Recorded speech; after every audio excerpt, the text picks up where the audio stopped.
Hey, how's it going, everyone? Here's how to change courier address in TikTok Shop.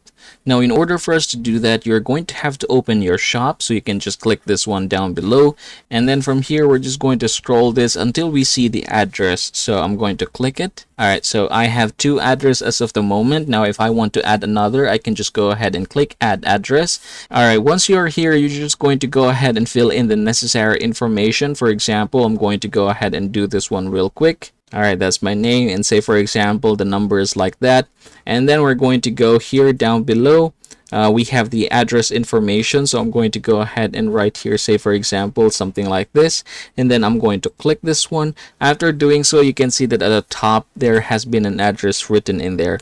Now if you want to add additional details, say for example Green Gate and beside water filling station, okay, and then go down and you should be able to have here an option that says set as default, so go ahead and toggle it on and then click save, and there you go. So you can see that now we have a new address here and it is our default address. So yep, you have now successfully changed your courier address in TikTok Shop.